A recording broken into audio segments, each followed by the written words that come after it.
Pilot Jim had just earned his instrument rating. Today's mission was a 350-mile IFR cross-country.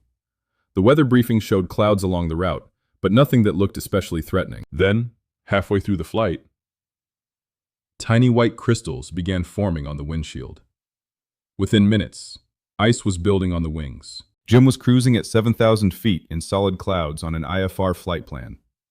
The outside air temperature hovered right around freezing. Everything had been smooth until he noticed the airplane felt just a little different. He glanced at the wing. A thin ridge of clear ice mixed with rime ice had formed along the leading edge. It wasn't much, but he knew it wouldn't stay that way. The airplane wasn't approved for known icing. Ice changes the shape of the wing, increases drag, raises stall speed, and can rob an airplane of climb performance surprisingly fast. Jim immediately contacted air traffic control. Center Archer 521 Juliet Papa is picking up light icing. Request lower if available. A few anxious seconds passed before the controller replied. Archer 1 Juliet Papa, descend and maintain 5,000 feet. Jim began the descent. But after descending through 6,000 feet, the ice was still growing. He realized he was still inside the cloud layer where temperatures remained near freezing. Instead of hoping conditions would improve, Jim made another decision. Center, Archer 1 Juliet Papa requests immediate vectors to VFR conditions, or the nearest suitable airport. Air traffic control turned him toward an area reporting broken skies.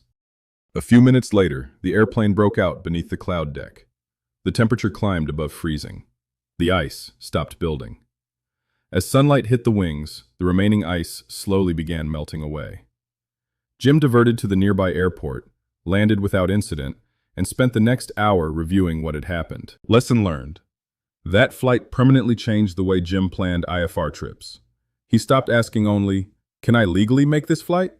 Instead, he asked, "If I pick up ice, exactly how will I escape?" Before every IFR flight now, Jim checks.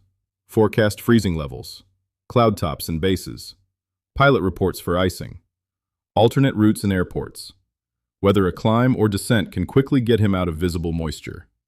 He also reminds himself that if ice starts accumulating unexpectedly, delaying the decision almost never makes the situation better. The safest choice is usually to leave the icing conditions as soon as possible, whether that means changing altitude, changing course, or diverting.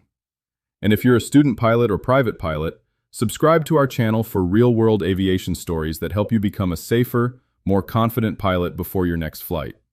Also, visit mystudentpilot.com for pilot training advice, career advice, and flight training financing advice, along with more real-world pilot survival tips that could save your life.